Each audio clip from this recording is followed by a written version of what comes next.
Муаз ибн Джабал радияллаху анху айтат, пайғамбарымыз Мұхаммад алейхиссалам менің қолымнан қармап айтты: ей Муаз, мен сені жақсы көрем.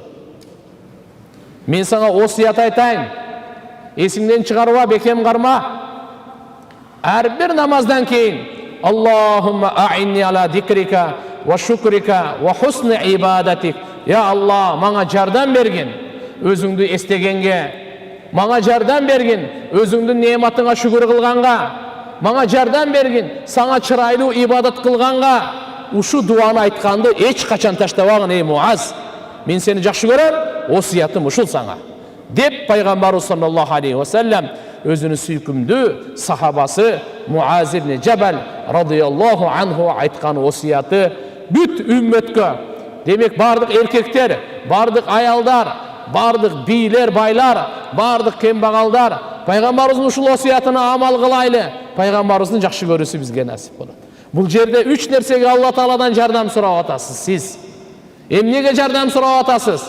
Біріншіден Алланы естегенге, Алла Тағаланы естегенге. Екіншіден Алланың неғматтарына шүкір қылғанға туғандар. Үшіншісі Аллаға чырайлы ибадат қылғанға. Жаратқан Алланың тарауынан екі нәрсе шығады. Біріншісі неғматтар шығады, екіншісі өкімдер шығады. Неғматтарға шүкіршілік қылыш керек, өкімдерге баш иіш керек. Ошу неғматтарға шүкір қылуға Алладан жардам сұраш керек, өкімдерге баш июге атқаруға жардам сұраш керек. Алла бізге жардам бербесе, Аллаға баш ие албайбыз. Алла бізге неғматына шүкір қылғанға жардам бербесе, біз Аллаға шүкір қыла албайбыз. Демек біз мұқтажбыз Алланың жардамына, неғматқа шүкір қылғанда дағы мұқтажбыз. Ошондой эле Алла Таалага ибадат кылганда дагы Аллага муктажбыз тугандар. Демек Алланын тарабынан эки нерсе, биздин тараптан, бенденин тарабынан эки нерсе болсун да. Алла Тааланын тарабынан неъмат экен, биздин тарабыбыздан шүгүр экен. Алланын тарабынан өкүмдөр экен, биздин тарабыбыздан баш ийүү экен. Мынакей бакыт тугандар. Кур'анда Алла Субханаху ва Таала дуасын үйрөткөн. Робби аузи'ни ан ашкура ни'матака аллати ан'амта алейя ва аля валидайя. О жараткан Алла, менин жүрөгүмө салгын, менин жүрөгүмө туюндургун. Жараткан Алла мага тоофик бергин. Эмнеге? Мен сенин берген мага неъматыңа шүгүр кылайын, жана менин ата-энеме берген неъматыңа дагы шүгүр кылайын. Ата-энеме дагы шүгүр кылайын.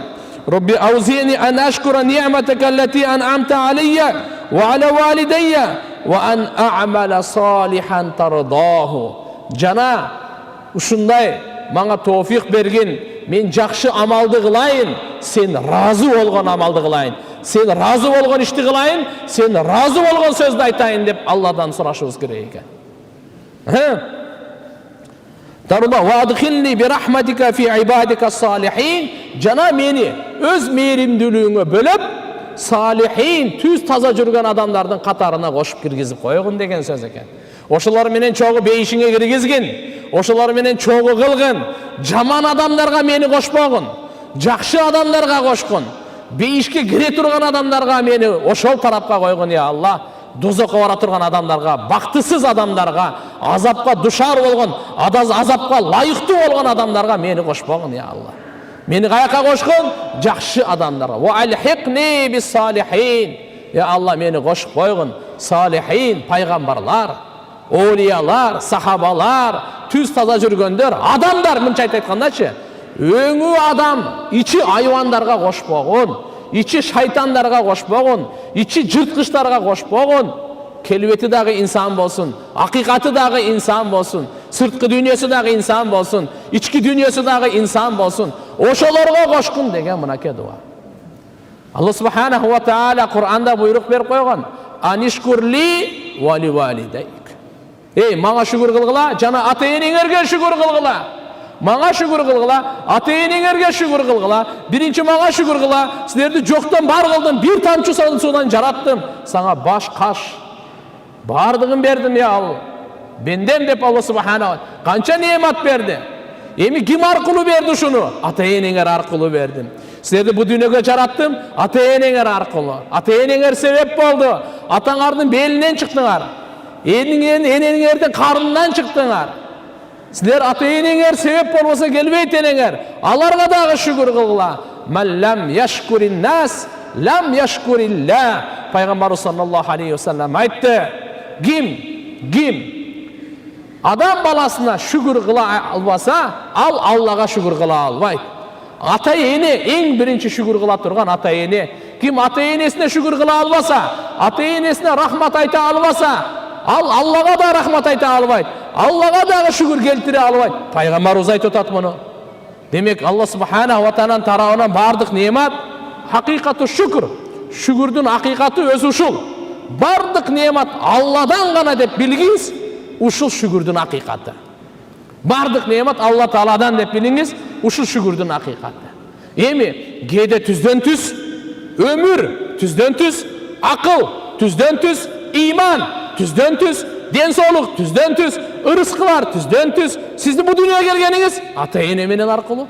Демек ким аркылуу келип калсаңыз, кимдин аркылуу сизге жакшылык жетсе, сизди бир курсаңызды тойгозуп койду, бир жерден самолет калып барып экинчи жерге жеткирип койду, кандайдыр сизге бир жакшылыгы жеттиби, ал адам дагы шүгүргө ылайыктуу. Ага шүгүр кыла албасаңыз, Аллага шүгүр кыла албайсыз. Ман лам яшкурин нас, лам яшкурилла. Пайгамбарыбыз саллаллаху алейхи ва саллям айтып атат, ким адам баласына шүгүр кыла албайбы, ал Алла Таалага дагы шүгүр кыла албайт. Адам баласынан ең бірінші ата-эне, ошон үчүн Алла Таала Куранда ачык кылып койду. Анишкурли вали валидейк. Мага шүгүр келтиргиле, ата-энеңерге шүгүр келтиргиле. Бул немат экен туугандар. Немат шүгүрчүлүк менен гана сакталат. Шүгүрсүздүктөн кетип калат, көбүнчө кайра кайтып келбейт. Анча-анча келип калышы мүмкүн, бирок көбүнчө немат шүгүрсүздүктөн кетет дагы, кеткенден кийин кайра кайтып келбейт. Амандык Алланын нематы. Шүгүр кылсак калып калат, шүгүрсүздүк болсо кетет, кайтып келеби? Под вопрос.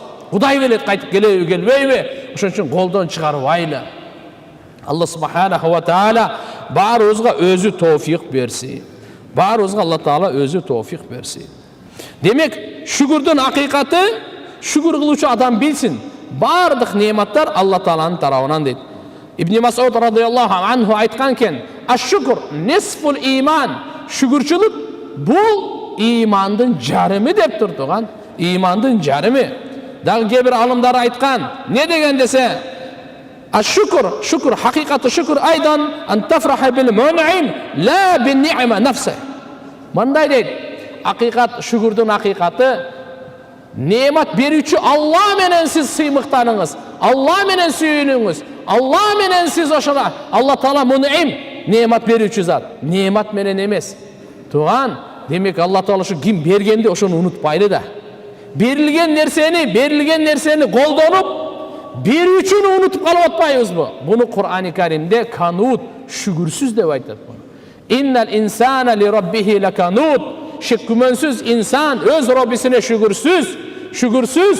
Хасан Басри рахматуллаху алейхи айткан, мусибатты, кыйынчылыкты эстеп, жакшылыкты, нематтарды унутуп калган, ушул шүгүрсүз, ушунун аты канут деген. Абу Бакр Васити рахматуллаху алейхи айтат, Алла Тааланын берген нематын күнөөлөргө иштетүү, мына ушул шүгүрсүздүк дейт. Алла Таала сизге ден соолук берди, адал мал берди. Эмне үчүн ушуну арамга иштетесиз? Ден соолукту эмне үчүн, күчүңүздү эмне үчүн арамга иштетесиз? Акыл берди, Алла Таала немат берди. Эмне үчүн сиз арамга иштетесиз? Бала берди Алла Таала, татынакай белек кылып берди. Ушул баланы эмне үчүн сиз арамга иштетесиз? Туган, ушунун аты канут деп коет экен Алла. Кур'анда айтып атат, иннал инсана ли раббихи лаканут. Инсан шек күмөнсүз, өз Роббусуна шүгүрсүз, мынандай шүгүрсүз. Имам Термизи рахматуллаху алейхи айтат, мун'имди көрбөй, нематты көргөн, ушуну канут деп айтат, шүгүрсүз деп айтат. Нематтарды көрүп атабыз, аба менен дем алып атабыз, суусун ичип атабыз, аман берип койгон мекенинде жашап атабыз. Ушу нематтарды көрүп туруп, ушуну берүүчүнү көрбөгөндүк, берүүчүнү тааныбагандык, ушу шүгүрсүздүк болуп калат турган. Пайгамбар саллаллаху алейхи ва саллям бизге ар бир учурда шүгүр кылганды үйрөттү. Тил менен, жүрөк менен, дененин ар бир мүчөлөрү менен биз Алла Таалага шүгүр кылып турайлы. Шүгүр кылып турайлы Алла Тааланын берген нематына. Шүгүрсүз болуп калбайлы. Таңга жеттикпи? Аллахумма ма асбаха би мин ни'матин фаминка вахдака ла шарика лак Falakal hamd, falakal hamd, falakal hamd, ve lakaş şükür. Falakal hamd, ve lakaş şükür. Qarabайсыз mı? Ya Allah, tаңға жеткирдиң meni. Tаңға жеткирдиң. Qancha adam tаңды көргөн жок бүгүн. Bilesiz mi, her bir sekundda 9 adam dünyadan qaytadi. 1, 2, 3, 4, 5, 45 ketти азыр эле. Туган, ошолордун арасында биз жокпуз го. Бүгүн биз азыр алхамдулилlah жашообуз бар экен го. Ушу саатта, ушу минутта, ушу секундада бар экенбиз го. Канча адам таң көрбөйт? Bir суткада 24 саатта билесизби канча адам көз жумат? Канча адам ахиретке кетет? Алла Таалага биз айтып атабыз, саарлап турганда, көзүбүздү ачканда, алхамдулилlah бүгүнкү күнүм бар экен. Бүгүнкү күнүм бар экен, көзүм ачылды. Бүгүн үй бүлө бала чакам аман экен.